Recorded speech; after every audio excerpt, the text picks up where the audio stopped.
Placement ఇది బాగా ఇరవై ప్లేస్మెంట్ అయిపోయింది. స్టార్ట్ అవుతుంది కానీ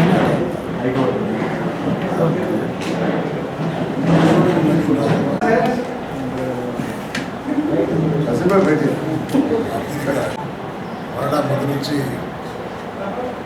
ఎలక్షన్లో ప్రచారం చేసి తిరుగుతూ ఉన్నాను. నేను అబ్జర్వేషన్ ఏంటంటే ఈ ప్రాంతంలో ముఖ్యంగా కాంగ్రెస్ పార్టీ పార్లమెంట్ అభ్యర్థి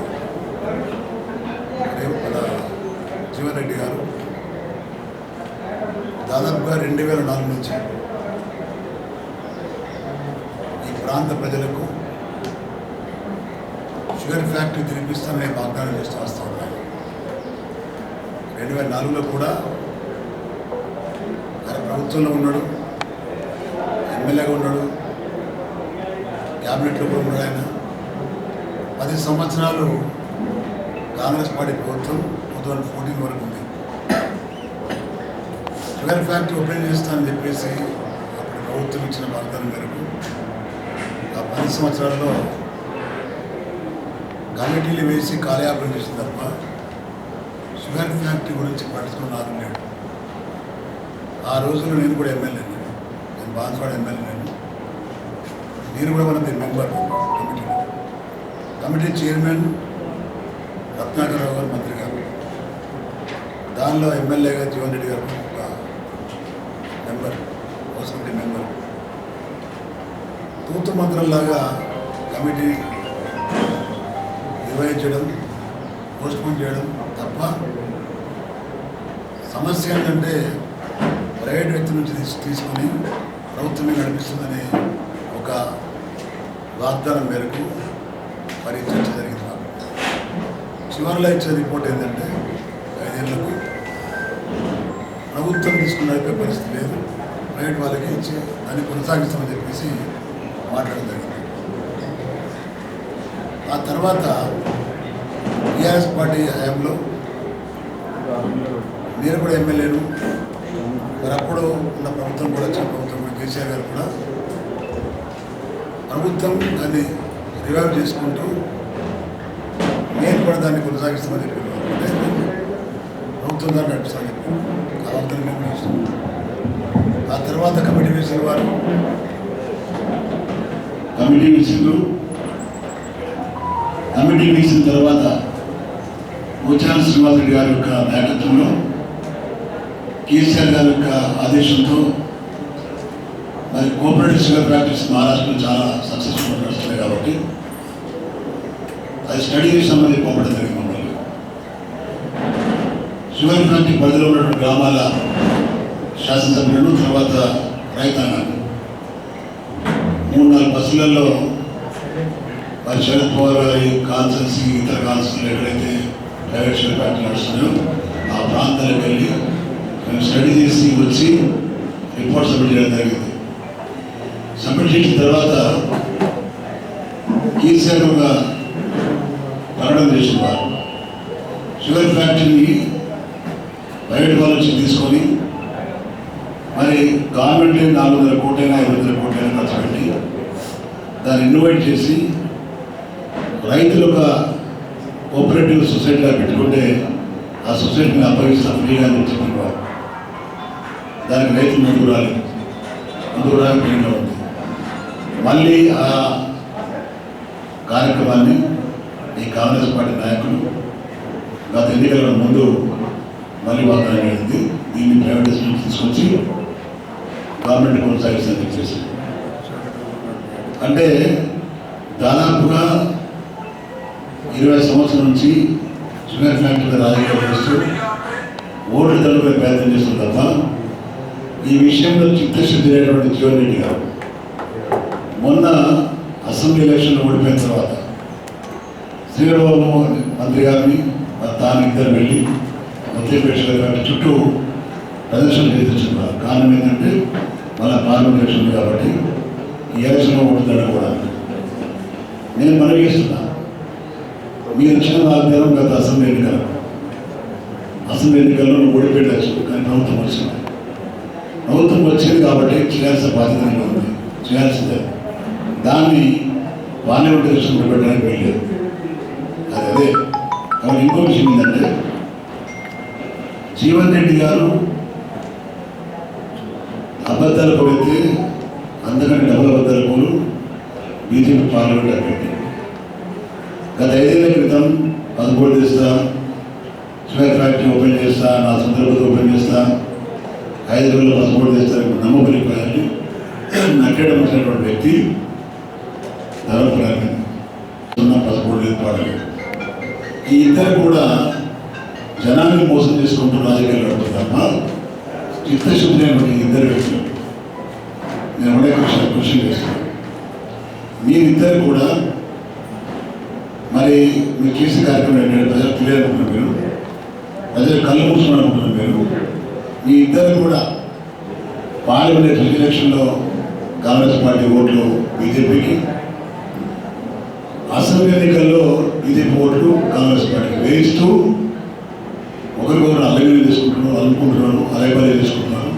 ఇవందరూ తెలుసు. ఒకరేమో మతతత్వవాది, ఇంకోడేమో సెక్యులర్వాది చెప్పుకుంటున్నారు. ఇద్దరు కూడా నకిలీవాదులు. ప్రజలకు తెలియజేస్తున్నాయి అందరికీ. జగిత్యాల మరియు కొరుట్ల జిల్లా ఉన్నటువంటి రైతాంగానికి కానీ ప్రజలకు కానీ నేను మనవి చేస్తున్నాను. బీఆర్ఎస్ పార్టీ అభ్యర్థిగా నేను మీ ముందుకు వచ్చినాను. బీఆర్ఎస్ పార్టీ గత 10 సంవత్సరాలు కేసీఆర్ నాయకత్వంలో సక్సెస్ఫుల్గా ప్రభుత్వం నడిపించిన వాడు. తను ఏది చెప్పినా పనిచేసిన ఆయన, ప్రజలకు ఏది ఇస్తానో అవన్నీ ఇచ్చిన ఆయన. ఇవల్ల అల్లరిగలటువంటి వాగ్దానాలు చేసి రేవంత్ రెడ్డి అనే ప్రదేశ్ కాంగ్రెస్ అధ్యక్షుడు ఉన్నవారు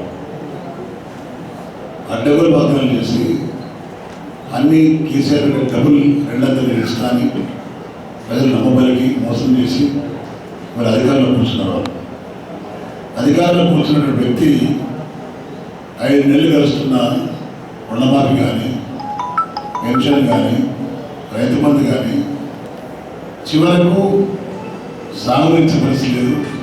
కరెంట్ కట్ అవుతూ ఉంది. ఇవన్నీ జరుగుతూ ఉంటే జనానికి మళ్ళీ ఏదో తప్పుడు వాగ్దానం చేసి తప్పుదారి పెట్టి పాఠం చేస్తూ ముందుకు సాగుతున్న ఇద్దరు వ్యక్తుల్ని తప్పకుండా శిక్షించాలని చెప్పి నేను ప్రజలు కోరుతున్నాను.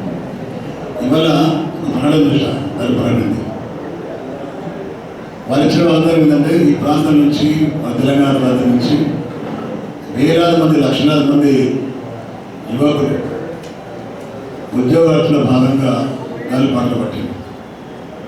కొన్ని వేల మంది నకిలీ ఏదైనా పాడిన పడి చాలామంది విజిటింగ్ ద్వారా వెళ్ళి ఎంప్లాయ్మెంట్ లేక, ఆరోగ్యం పాడైపోయి హాస్పిటల్లో ఉంటే ఖర్చులు లేక చాలామంది చనిపోయిన సందర్భాలు.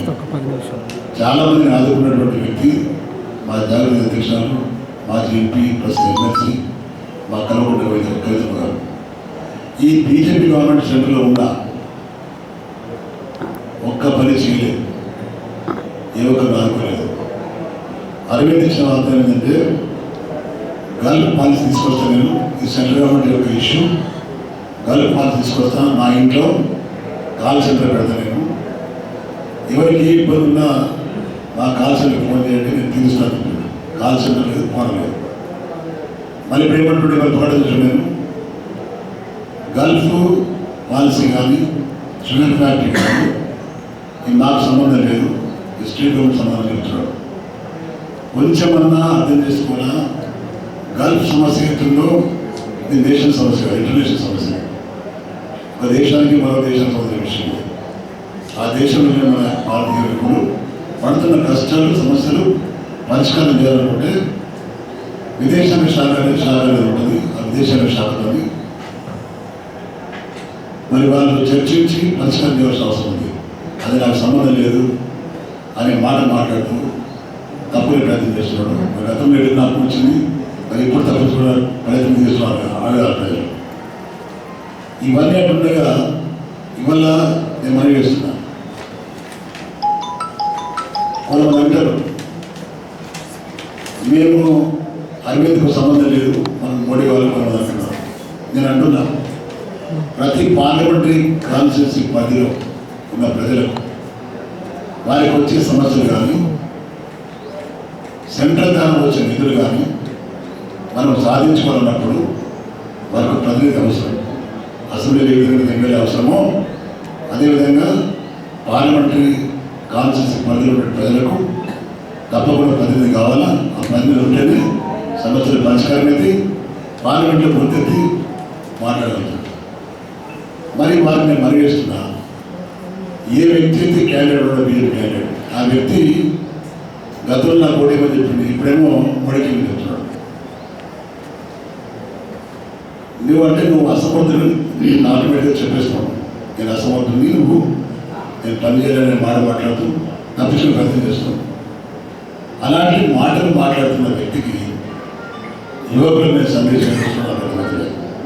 ధనపరైన వ్యక్తి యువకులకి ఏం సందేశం ఇస్తున్నాడు అర్థమైంది. ప్రజలు తప్పుదారి పట్టి చెప్పడం చేసి 3 దాటుకుని 5 ఏళ్ళు ఎంపీగా పనిచేసి ఒక్క వాగ్దానం నెరవేర్చకుండా మళ్ళీ తప్పించుకొని నాకు కాదు మోడీకి చెప్తున్నాడు. అంటే దాని అర్థం ఏంటంటే ధనపరైన వ్యక్తి అసమర్థుడు, పనికిమాలినోడు, ప్రజలకు సర్వేస్ వ్యక్తి కాదు అనే విధంగా డైరెక్ట్లీ అండ్ ఇండైరెక్ట్లీ ఆయన తెలుపుకుంటాడు.